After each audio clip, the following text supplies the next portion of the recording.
call, he told his father that a flight attendant had been stabbed and the plane had been hijacked. Then the phone went dead. Then he got another call off to his father and said the plane was going down. So that, again, is a plane that went into the second Twin Tower of the World Trade Center. On the third flight of the day to be hijacked, the one that left from Dulles Airport, was supposed to go to San Francisco, instead was taken over, looped around, brought back to the Pentagon. It was Barbara Olson, the CNN commentator and Washington lawyer and the wife of Solicitor General Theodore Olson, who called her husband Theodore twice from the plane before it went down. I'm sorry, I think she called once, but she talked about knife-like instruments being used by the hijackers in the back of the plane, and said that passengers had been forced to the back of the plane. Anyhow, all this talk about knives might suggest that something managed to get through X-rays, and maybe it was thought by the terrorists that it would be easier to get knives through the X-ray machines and not be caught at it than to get guns through. At any rate, we may hear differently later, but so far there's been no mention of guns. Tom? All right, thank you very much. NBC's Robert Hager tonight with a complete wrap-up of the aviation component of all of this. No one could have anticipated that hijacked planes would be used, in effect, as guided missiles, although Tom Clancy, in one of his very popular books, did have a hijacked plane crashed into the U.S. Capitol. There have been other attempts in the past by other terrorists. You'll remember that there was an attempt to take some planes out of the Philippines and blow them up over the Pacific after the capture of the terrorists who were responsible for the original bombing of the World Trade Center. And there have been other planes as well. An Air India flight was blown up in midair, to say nothing of Pan Am 103, which was blown up over Lockerbie, Scotland, by terrorists widely believed that they were from Libya. And they have gone on trial, obviously, and that killed a great many Americans on that flight as well. So it's not the first time that this has happened, but it's never been used in quite this fashion before. And if you have been impatient with airline and airplane security in the past, wait until there's a resumption of flights. There's going to be a great change in this country. If you fly in the Middle East or through many parts of Europe, you're often several times questioned before you can get on the flight, as well as all the electronic security that you have to go through. You have to get to the airport well in advance of the scheduled departure time of the plane, and those will be some of the new procedures that are bound to be put into effect in this country. El Al, in fact, has undercover people on board, armed, trained sharpshooters who fly on all their international flights. It could come to that in America. One former State Department official was saying today we may even have to have some form of air cover in America, hard as that is to believe. But as you look at these scenes, you know the consequences of not having very tight security at our airports. Let's go to Pat Dawson now, who has been keeping track for us of the rescue efforts downtown and of the fires that continue to burn in lower Manhattan. Pat? Tom, we are getting to the point of, I guess, what is best described as an unofficial shift change. We have seen for about the past half hour a number of New York City firefighters principally leaving here, leaving the scene, moving out, along with their vehicles. In many cases, those vehicles in total disarray, seriously damaged. We were able to grab one of them to speak to us. This is firefighter Anthony Pasquarelli. Am I getting that right, from Engine 204? Yes. Can you tell us, first of all, when you got here? Approximately 12 o'clock. And like you said, there's no words to describe what happened. There's numerous companies that are still in there. And, you know. Now, have you heard the reports? We have heard a report from the New York City Firefighters Union that perhaps as many as half of the original firefighters who responded, perhaps as many as 10 or 11 companies, perhaps 200 men, have been lost. I mean, we operate inside the building, you know, so it's a possibility. Nobody wants a hope. I'm hoping everybody pulls through, you know. Hopefully God's with us, so. Is that word making its way through amongst the rescue workers through the afternoon? No, nobody's going to say anything until they have a definite answer. Mm-hmm. Like I said, everybody hopes that everyone pulls through. Nobody wants to come up with a number yet. We're still hopeful.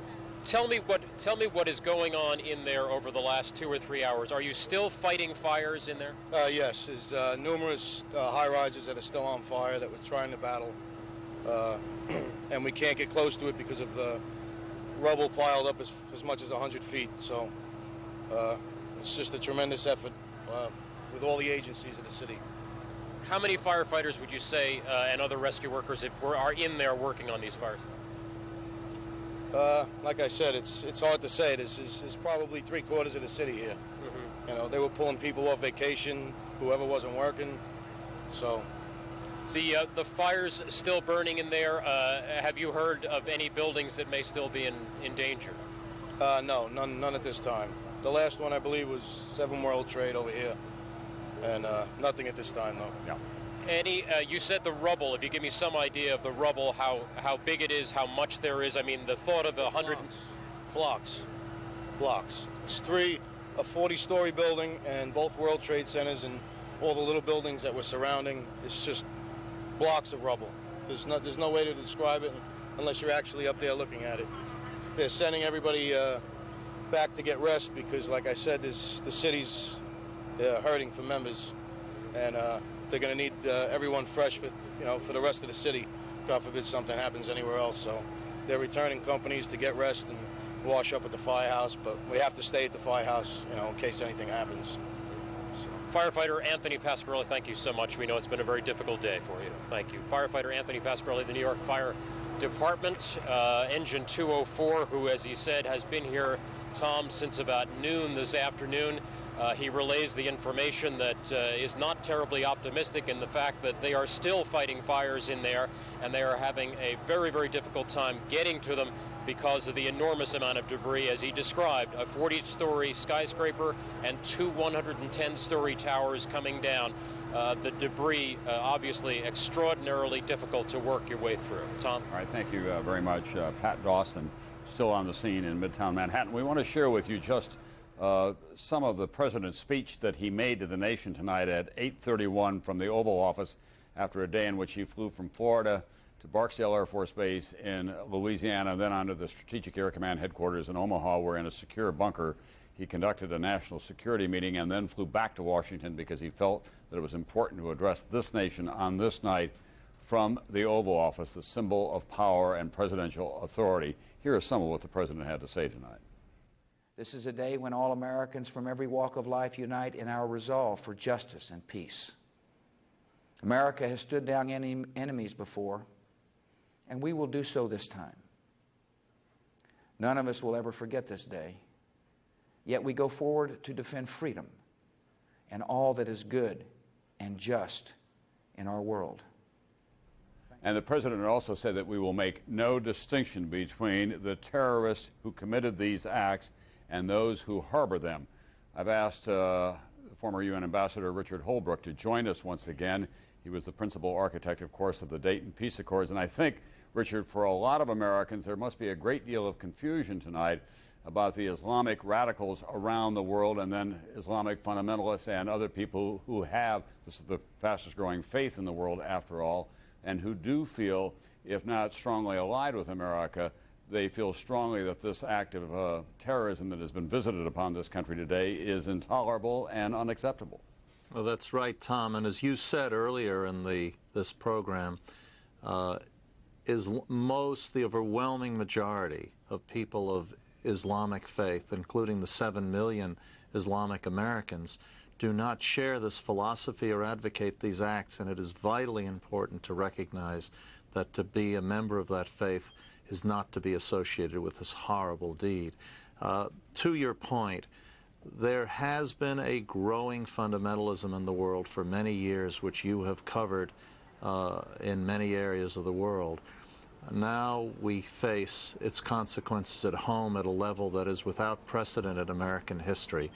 I have no doubt that the United States government will, when it decides how to respond.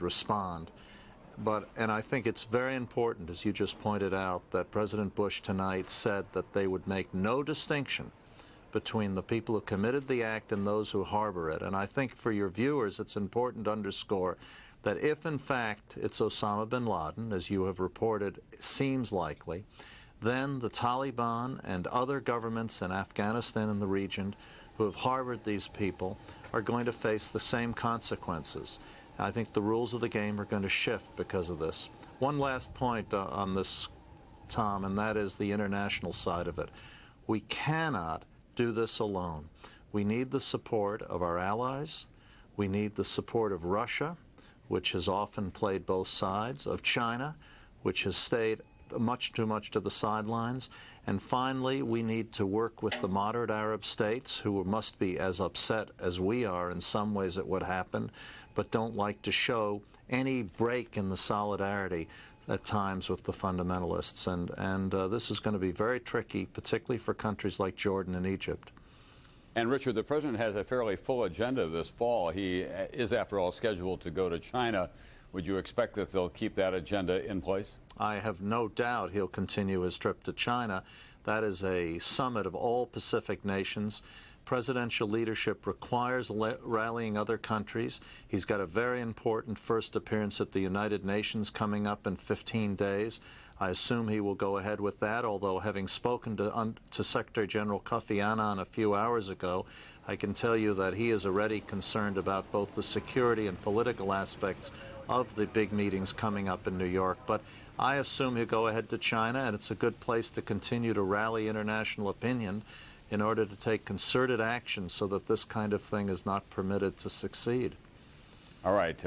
Richard Holbrooke, our former ambassador to the United Nations, former ambassador to Germany, high-ranking official in the State Department in the Jimmy Carter administration as well, and as I said earlier, the principal architect of the Dayton Peace Accords, in which the United States took, in that case, the side of Muslims who were under assault in Bosnia.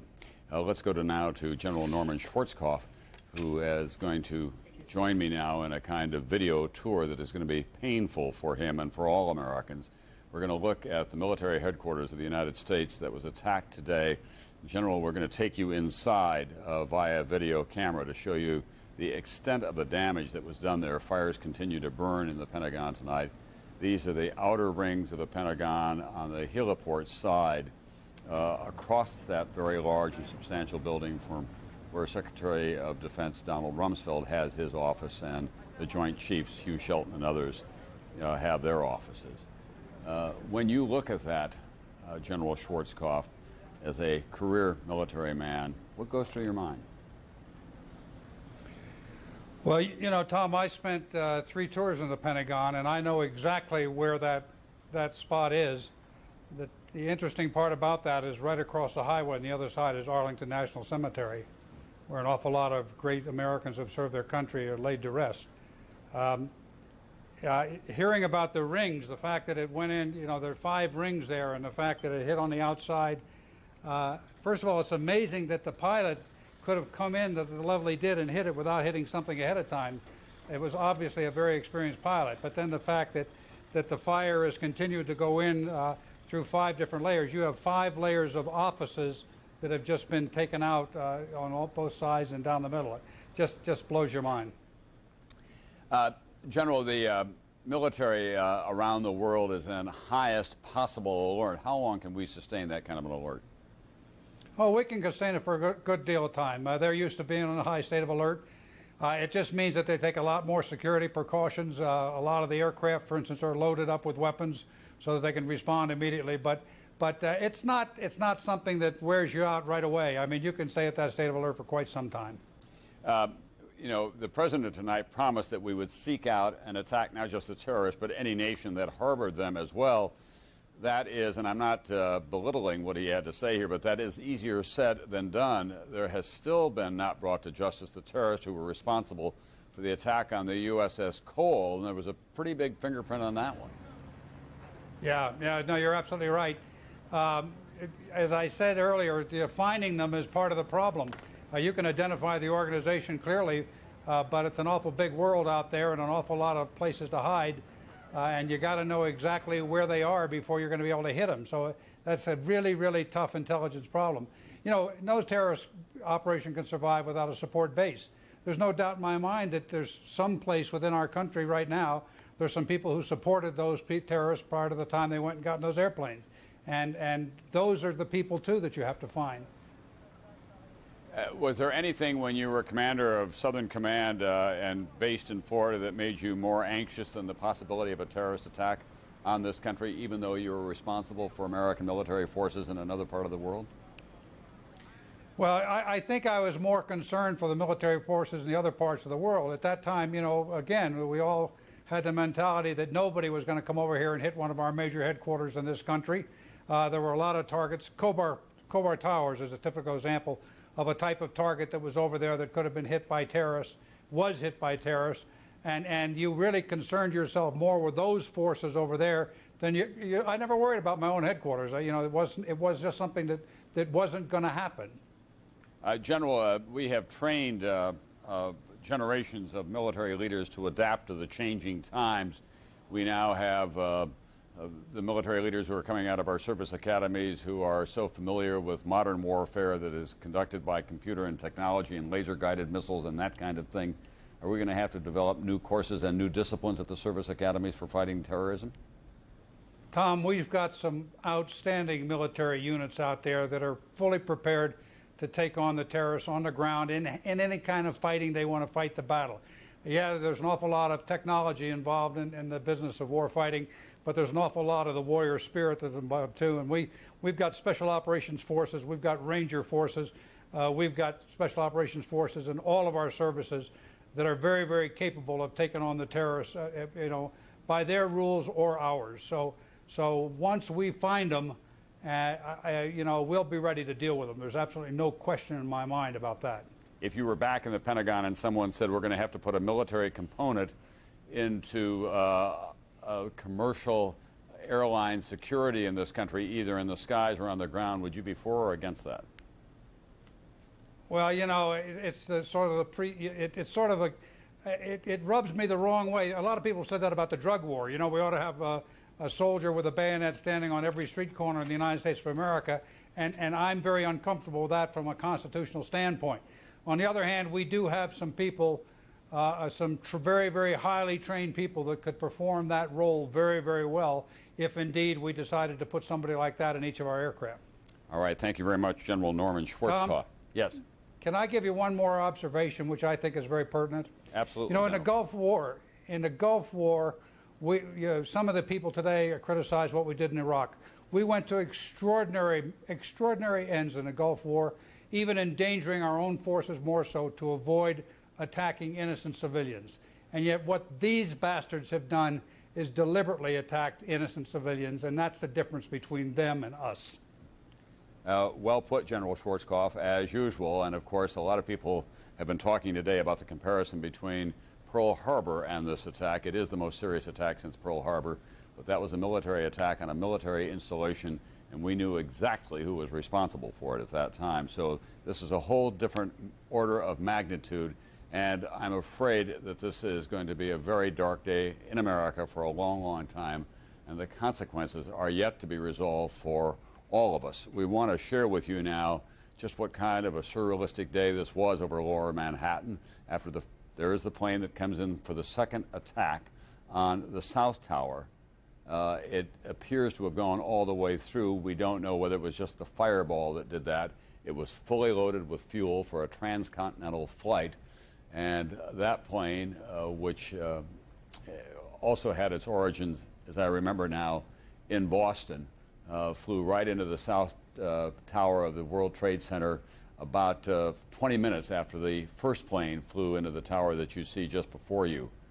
And then, of course, which was unexpected to many of us in terms of how swiftly it happened, they came down.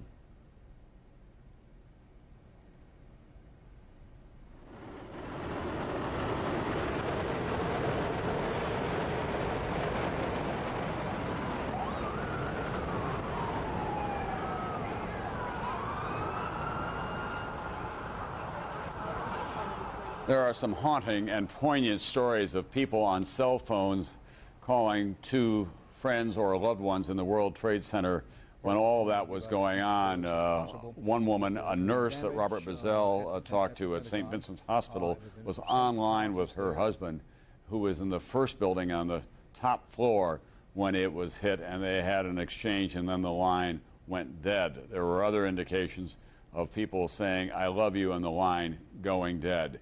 And perhaps, for me at least, the most unsettling thought of the day of all was one man who described going down through the darkened and very wet stairwell because of the sprinklers that had gone off and seeing people who were trapped in their wheelchairs, the large mobilized wheelchairs that couldn't fit into the stairwell, and certainly the elevators were not working. He got out, and shortly after that, that building came down. It was that kind of a day, and there are going to be so many more of those stories, an untold number at this hour, hundreds, perhaps thousands. Dateline's Jane Pauley takes us through some of the horror of this day and what happened at the World Trade Center.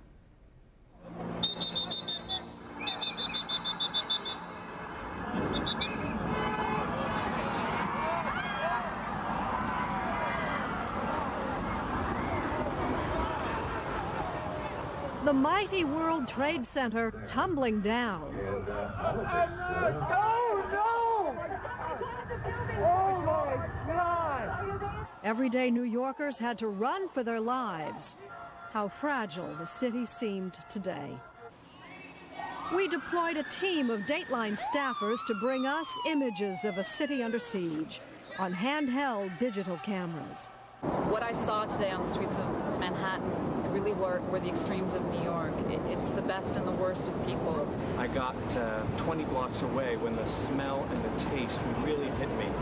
Way in the distance, the huge cloud on the horizon, but I could taste and smell something that was like the worst electrical fire ever imaginable. They brought us a startling glimpse of what it was like to be at ground zero of a major terrorist attack. What's it like down there? Save 6 people. I tried my best to try to save everybody. First, get away, then get home. Businesses were closed and buildings evacuated. Thousands upon thousands were left to negotiate a maze of closed streets and suspended services. Everything disappeared and everybody stopped running.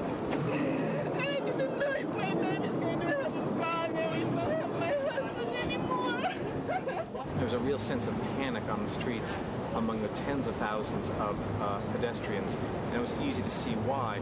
Look to the horizon on the south, and you see an enormous gray-black cloud from the explosion. As they moved towards safety uptown, people tried to keep up with the flurry of events any way they could. Even the wounded walked. This woman was on the 19th floor of the World Trade Center when the first explosion hit. Hurt, but lucky to get out before the building collapsed. We found her 30 blocks north, heading to Bellevue Medical Center. A huge cloud of gray, huge cloud of gray came and everyone started running and stampeding and everyone was falling on the ground. And I don't know what knocked me over. I don't know if it was the person or just the force of the wind. But I fell down, I just covered my head. I prayed that a building wouldn't fall on me. And I really thought I was going to die. Doctors and medical students lined up like extras on the set of a disaster movie. Almost immediately after the attack, along with all 3 major airports, the city's subways, bridges, tunnels, and major highways were all closed. The FDR Drive, normally a winding snarl of congested traffic, empty. Thousands of commuters from New York's outer boroughs were left stranded in Manhattan. By mid-afternoon, a police officer on the scene estimated that more than 20,000 people had crossed the 59th Street Bridge on foot.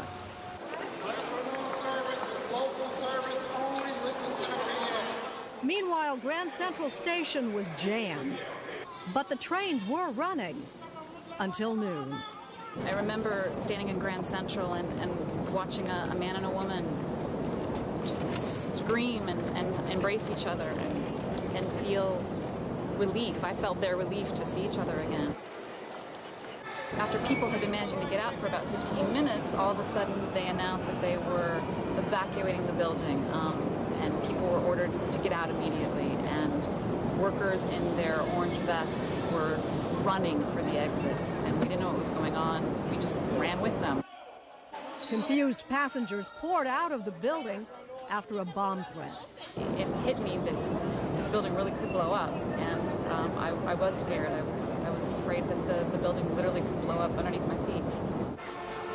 All around the city, it was a mass migration of hundreds of thousands of people, but uncannily quiet. Perhaps it was the unspeakable horrors many had seen. It was orderly, but it was chaotic. People were shocked. Everyone was dazed. People didn't really want to look each other in the eye, I think, for fear of breaking down. The question on everybody's lips seemed to be, what is going on, and is there more of it that's going to come? This was supposed to be Election Day in New York. As if anyone took note, it was officially called off. Everything was. What was open was tightly locked down. What's that? Can't be doing no pictures. Okay, it's NBC Why News. don't you understand? It's NBC News. I don't care who it is. Security at all buildings that might be targets was extremely tight. Our own building, the famous tourist destination at Rockefeller Plaza, was evacuated, but for NBC's news operations to bring you this story. And all over Manhattan, there was this strange sort of gridlock. The uptown avenues in Manhattan have been turned into virtual parking lots as everyone tries to flee northward. Meanwhile, the downtown avenues have all been sealed off, but for emergency vehicles. Cell phone service came and went. Anxious people called their loved ones the old-fashioned way. Sometimes that didn't work either. People were forced to use payphones, which is kind of a joke in Manhattan because it's hard to find a payphone that works. The only thing that was easy today was getting lost in the scramble. She doesn't have a cell phone. They don't work anyway. She is not mobile because she's got emphysema and she can't walk very fast. David Douglas's 64-year-old mother lives in an apartment building just 4 blocks from the World Trade Center. Soon after the attack, she had chest pains. So he flagged a passing car and the driver headed for the nearest hospital. But I said, look, lady, please, my mom can't walk. Please, please just take her north as much as you can because she can't breathe well. He tried to follow on his rollerblades, but lost track of the car and spent the rest of the day searching hospitals. So I just want to know, is there any system of finding people with... Well, they're doing the best. We're doing the best we can. It's pretty chaotic. He searched family reunion centers. Lucille Abato. A-B-A-T-O. And even public schools, desperate to find his mother. Are there any people being kept here? Finally, after 4 hours of futile searching, he called home. There was a message on his answering machine. It's my mom. She was safe, staying with a friend in his very own apartment building. She's in my building. For 2 New Yorkers, a small moment of comfort in a day when so many others will find none. Not just me and you, but all these... We could all use a little good news, and that is so typical of New York. It's the tough guy city in terms of reputation, but of course it's got a tender heart. Chris Colvin, one of my colleagues, told me tonight that there are reports as well of very long lines outside all the blood banks in the city because the line has gone out that they do need blood, and in fact they've turned them away in some instances. And I had here a moment ago, let me find it, there's been a call that has gone out for medical personnel, particularly for physicians. Doctors in and near New York City, contact 518-431-7600 if you can offer assistance. Medical personnel are needed. The number is, see if we can get this on the screen later, 1-800-628-0193. As you might expect with all the medical facilities in New York City, the doctors and the medical personnel are overtaxed, to say the very least. So they're looking for physicians in the city. Many of them who are not emergency room physicians, have their own private practices, are asked to respond to the hospitals of their choice as well. MSNBC's Edie Magnus is in Pennsylvania now, about 80 miles from Pittsburgh, where one of those planes went into the ground today. It did not hit a target of any kind, and she has the latest for us now. Edie? Tom, I'm on a country road that goes between the towns of Lambertsville and Shanksville in Pennsylvania. And beyond all of these lights you see, the glare of the media satellite trucks, it is a very dark night here in the country, but it is very busy. About a half a mile to a mile or so beyond, just over my shoulder, sort of where you see all those trucks headed down, in an open field of an old strip mine is where lies the wreckage of United Flight 93, which of course, as you all have been reporting, took off from Newark, destined for San Francisco, never got there. 38 passengers, 7 crew, no survivors. The debris here is spread over a 3 to 4 mile radius, which has now been completely sealed off and is being treated, according to the FBI, as a crime scene. Governor Tom Ridge made some remarks earlier at a press conference. He had flown over the site. He said the emergency response here was immediate. He also said, and I don't know whether or not you all are able to see pictures of this, but this is one of those cases where the pictures really do tell the story, that sort of the most horrifying aspect of this particular crash scene is how little debris is visible. There is a large crater in the ground, and I'm hoping that you all are seeing it as I'm talking about it, but that's really all you see is a large crater in the ground and just tiny, tiny bits of debris. There has been at least one report that the investigators out there, and there are hundreds of them, as I said tonight, have found nothing larger than a phone book. You spoke a little bit ago, Tom, about the haunting cell phone conversations, the most tantalizing story to emerge from this particular crash is coming not from here but from elsewhere, and it is a story of a cell phone conversation. A passenger on United Flight 93 apparently locked himself in a bathroom and called 911 and got an emergency dispatch operator and told them the plane had been hijacked. The FBI here is not talking about it at all. They were merely say they are aware of that conversation and they are trying to gather evidence about it, which presumably means that there may well be a tape and somebody hopefully is listening to it. What else is happening here tonight? Forensic archaeologists, according to the FBI, are gridding out the scene. Their main thrust, of course, is just to protect it, and they're trying to secure buildings in the area here where tomorrow they can begin to remove evidence and look at it and, of course, remove the bodies. Tom? All right, thanks very much. Dateline's Edie Magnus, who is in Pennsylvania tonight, outside the site of the crash of that plane that went into the ground. United had simply lost track of it for a time. It was a flight that left Newark. It was bound for San Francisco. As Edie reported to us, at one point, one of the passengers on board, locked in the bathroom, said, "We're being hijacked, we're being hijacked. This is not a joke." And the plane disappeared shortly after that. Financial markets have opened in Asia, and they're taking a hammering, as you might expect. We are already in a very difficult global economy. Japan has not been doing well. Now, America's financial markets have been closed and will remain closed tomorrow. And the Nikkei index is getting, as I say, hammered in the opening hours. CNBC's Ron Insana, who had a perilous day today, just barely escaping from the collapse of that building in lower Manhattan, is with us now, and he's wearing his financial reporter's hat.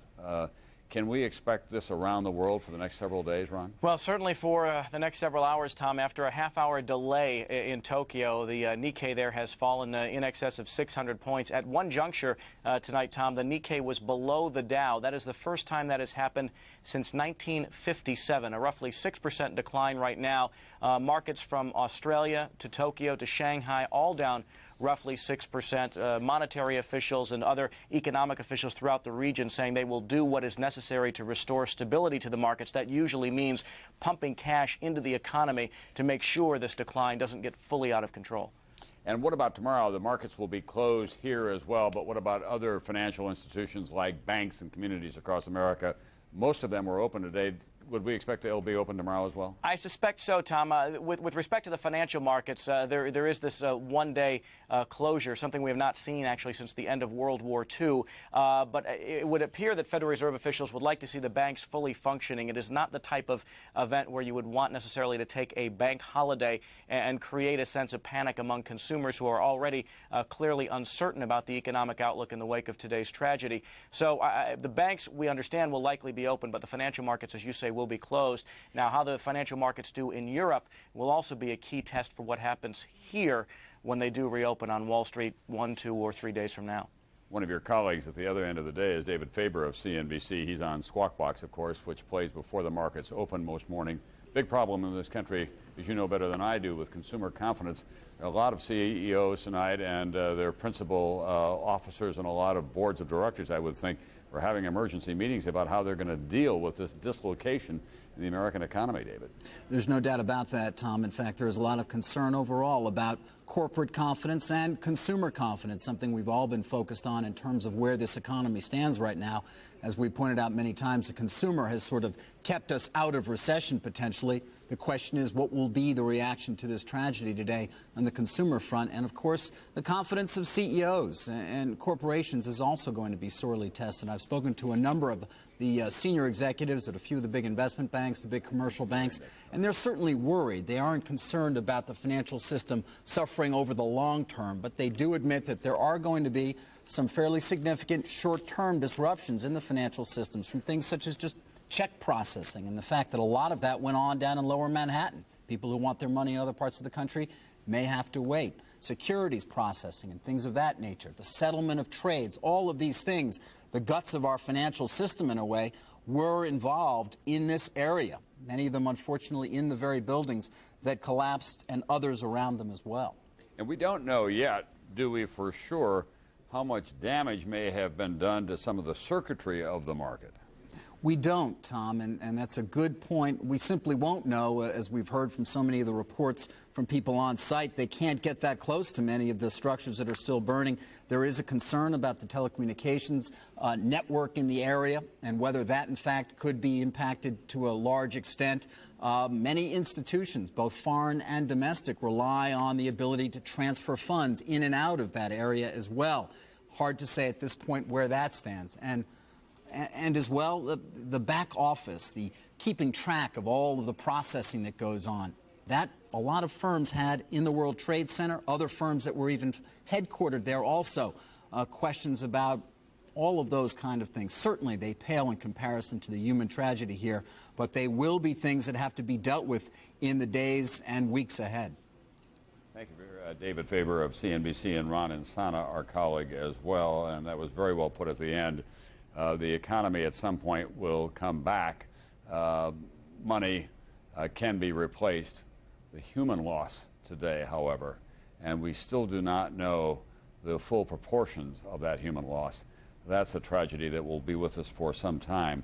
The New York City Firefighters Union still saying that at least 200 members of that union, 200 of New York's finest who were down there on emergency and rescue details right after the initial planes went into the World Trade Center, they are missing and presumed to be dead tonight. We do not know how many people are still trapped in the rubble of those two 110-story buildings that came down, nor do we know the exact death toll, for that matter, in the Pentagon, where the fires continue to burn. I just want to repeat, in New York City, for those of you who are listening to us here or in New Jersey, please contact 518-431-7600 if you can offer assistance. This is the Healthcare Association of New York State, a trade group which has volunteered to forward this information to emergency officials. The number rings and rings, but it will go through. The information that they collect is given to the city's Department of Health. That 1-800 number at 628-0193, you'll probably get a busy signal, so the number to call is 518-431-7600 if you can be of some assistance, either as a physician or as a trained medical technician or trained in the area of medical assistance of some kind. Let's go to Tel Aviv now to Donna Friesen. That is an area, of course, that has gotten a lot of attention today. Palestinian youngsters were in the streets on the West Bank celebrating this attack on America, while Yasser Arafat was condemning it. Tell us, it's now late there, obviously, what the evening was like in the Middle East, Donna. Well, Tom, people here in Israel and in the Palestinian territories were glued to their television sets through the course of this day, stunned by events, TV stations with wall-to-wall coverage. This is, sadly, a place that is accustomed to almost daily terror attacks, but nothing, of course, on the scale, the magnitude of what we saw today in the United States. Leaders from throughout the region, Egyptian President Hosni Mubarak, Libyan leader Muammar Gaddafi have condemned the attacks. Among the first to voice his horror was Palestinian leader Yasser Arafat. However, as you said, there is a great deal of anti-American sentiment in this part of the world, and some of that was expressed here within hours of the attack.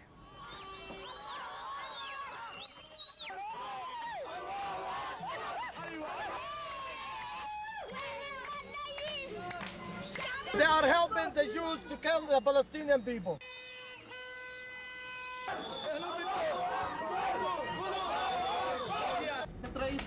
First, how do you comment on the bombings in the United States? We are completely shocked. Completely shocked.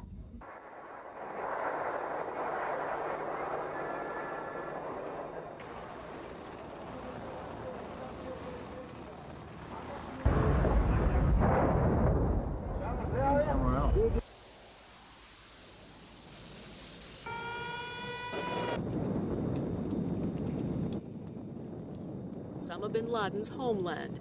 Bin Laden, now prime suspect in the attacks, has called on his followers to fight until all Americans are driven out of Islamic countries. There's long been fear the conflict in Israel could drag neighboring Arab countries into a wider war. Now this attack may further embolden enemies of Israel. The ambitions of terrorist groups that fight against Israel will rise.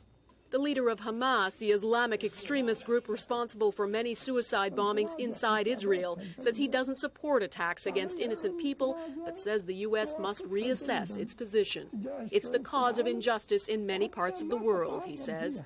Tonight, Israel's prime minister calling for an international war on terrorism. I believe that together we can defeat these forces of evil. At the American embassy in Tel Aviv, flowers of sympathy. I think very few Americans now don't understand how Israelis feel. And Israeli airspace closed tonight, as are the borders with Lebanon, with Egypt, and with Jordan. All the checkpoints in and out of the West Bank and the Gaza Strip are closed, as well as a precaution in case a terrorist tries to take advantage of the situation. Several U.S. embassies in the Middle East have been closed indefinitely in Yemen, in Kuwait, Oman, and the United Arab Emirates. Israel has also declared tomorrow a day of mourning in solidarity with the United States.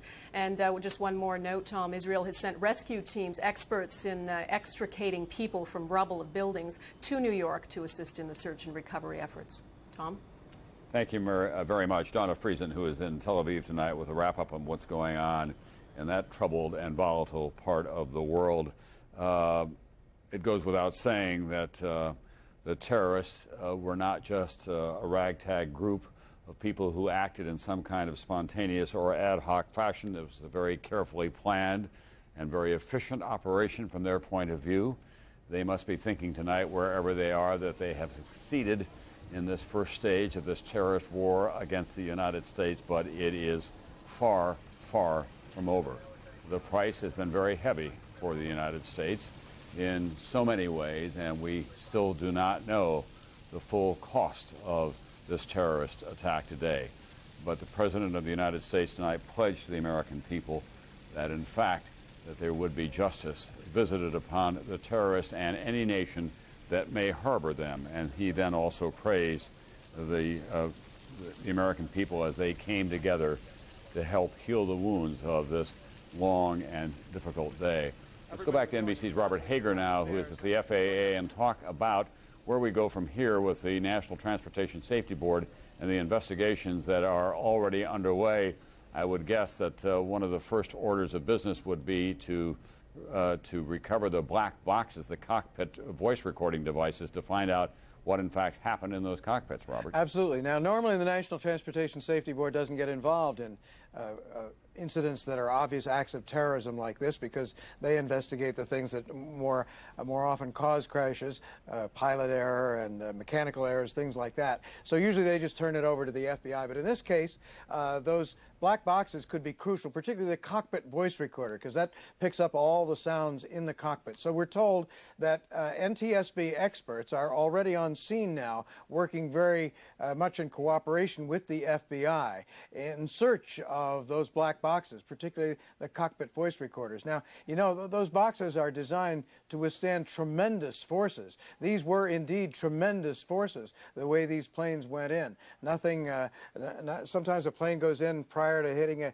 airport runway and goes in at kind of an angle, and the forces aren't nearly what these are, but smacking right into that Trade Center building like that, or in the case of Pittsburgh, nosing it at a steep angle into the ground, that's a lot to expect of that box, but it may very well be that the cockpit voice recorders have survived that. So now we've been told that NTSB investigators are on site in Pennsylvania and in New York City around the World Trade Center, and right here in their backyard in Washington around the Pentagon to see if they can find that cockpit voice recorder. And Robert, I think you were the one who told us earlier today that an air traffic controller in New Hampshire did pick up a fragment of a radio transmission from the first flight, the American Airlines Flight 11 that left Boston. It's an unconfirmed report, but that report says that the pilot had his microphone keyed, it's called. In other words, he left his thumb down on the microphone so that it was on, and that it picked up the voice of a terrorist in English saying, do this and you won't get hurt, don't expect any trouble, or something like that. And then the microphone went dead. And then the transponders, I think the transponders in all these planes were turned off. So obviously these people knew a lot about what they were doing. And the transponder sends a signal to the radar in the far-off air traffic control centers and tells them what plane a particular blip represents and what altitudes it's at. So without that transponder, the primary transponder, the controllers would have been able to see a blip, but they no longer would have known what altitude the planes were at. So they're watching this blip, they're seeing the plane off course, they have an idea that it's been hijacked, but there's nothing they can do about it. Thanks very much, NBC's Robert Hager. Well, security officials at Logan Airport in Boston will be getting a thorough shakedown tomorrow because two of the planes originated from there. Those are the planes that went into the World Trade Center, and apparently the terrorists were able to board those planes with whatever weapons they had. There's one report that some of them may have been armed with knives, but two of the flights did originate in Boston. They were able to divert those California-bound flights, turning left shortly after takeoff and coming directly down to the World Trade Center. One left from Newark. That went into the ground outside of Pittsburgh, and of course the other one left from Dulles Airport in Washington, D.C. It was headed for Los Angeles as well. It was turned around. It flew low over the capital city, and then it went like a bullet into the side of the Pentagon about 40 minutes after the original attack on the World Trade Center. We've asked Dateline's Lee Thompson to take us through the current state of airline and airport security and where it may go from here. For years now, one of the primary focuses of aviation security has been to prevent terrorists from smuggling bombs onto our planes. But what was never fully anticipated was that the planes themselves would become the bombs, guided missiles in the hands of the terrorists. It was a jet. I couldn't believe my eyes. The agency charged with spearheading airport security and safeguarding the skies, the Federal Aviation Administration. Now, after the most devastating terrorist attack in U.S. history, the FAA, often criticized for lax enforcement and bureaucratic bungling, is itself under siege. The FAA has blood on its hands because it's not doing its job and hasn't been. Michael Boyd is an independent aviation consultant with commercial airlines among his clients. We have a major security problem, obviously, and the FAA is at the middle of it. We've known this for years. I've said it for years that to a trained terrorist, our airports look like a laundromat. You can get in and get out. Along with each commercial airline disaster have come new revelations of serious failures by the FAA. Perhaps none more frightening than the multitude of security lapses. Asking grandma whether she's packed her own bag isn't security when whole perimeters of airports look like sieves. 1988, Lockerbie, Scotland. A terrorist bomb blows Pan Am Flight 103 out of the sky. The aftermath brought both recriminations and recommendations. Our government assured us airport security would be beefed up. Additional security personnel were hired, metal detectors, X-ray machines, and most recently, bomb detection technology. All were deployed to combat the threat of terrorism. But time and time again, in the 12 years since Lockerbie, gaping holes in security have been exposed. Holes the FAA pledged to fix. Holes that government reports warned still remained. Holes that were likely exploited by these terrorists today. There appears to have been a total breakdown at least 3 airports in this country. Give us the scenario of what might have happened. Well, there are 2 plausible scenarios. Either someone was able to get through the security side at those airports, or maybe even more likely, people working on the ground crews had been compromised. How easy is it, and tell us the plain truth, to get a gun or a bomb on an airplane? There are always some airports that fail when we try to get a gun or a knife on an aircraft. How easy is it to get a job as a security screener? It is as easy as falling off the proverbial turnip truck to get a job as a security screener. We have people that would be flipping hamburgers if they weren't working in the security function. They're not very well skilled, there's very high turnover, and I'm not sure that they're up to the job. But inadequate screening of passengers and baggage is not the only threat to security. We don't screen the people who work at airports properly. At tests that have been done at airports around the United States, we found a large percentage of, or certainly a large number of illegal immigrants, people whose background that we really couldn't check out. In fact, as Dateline reported in 1996, our producers applied for and were given jobs at 2 of the biggest airports in the country. At Newark Airport in New Jersey, where one of the hijacked planes departed this morning, our undercover producer was hired on the spot, no questions asked, and no job references checked to drive this electric car. But within 2 days, he was working security, checking carry-on bags. He was given no training. And watch how our undercover producer wanders along tarmacs and throughout airplanes without the ID to be there. And he passes some 10 other airport employees without being stopped. At Hartsfield Airport in Atlanta, our producer was hired as a baggage handler without the required background check. Again, he was free to roam on airliners like this one. After Dateline's broadcast, the FAA did change policy to try to prevent these types of security breaches, but recent government reports indicate problems persist. This year, the General Accounting Office warned security screeners at U.S. airports continue to miss as many as 20% of weapons smuggled in carry-on luggage during FAA-sponsored tests, and that FAA plans to improve hiring, training, and supervision of security screeners, including the companies that provide them, are woefully behind, in some cases up to 2 years. It's too early to say whether the terrorists gained access to the planes today because of poor security checks or someone working on the inside. But this much is clear. The hijackings were well planned and the terrorists highly trained. Once on board, they knew exactly what to do. Experts say once airborne, there was little the crew could have done to fend off the attackers. Once on board the aircraft, it would not at all be difficult to gain access to the cockpit. Cockpit door is not like the vault door in a bank, for example. They're rather fragile. You can kick them in if you had to. Barry Schiff is a retired commercial pilot for a major airline who flew both Boeing 757s and Boeing 767s, the same kinds of jets involved in today's attack. Pilots go in and out of the cockpit as they need to go to the restrooms. Coffee is brought to them, so the door is opening every once in a while anyway. And even if the cockpit door were locked and nobody were going in or out, it would not be difficult to threaten a flight attendant such that she would get the pilots to open the door because of fear for her life. Though pilots are trained to handle hijackings, Schiff says historically they don't usually result in fatalities, much less the downing of an airliner. In most cases, a hijacking is not a dangerous situation. Most hijackings are easily resolved.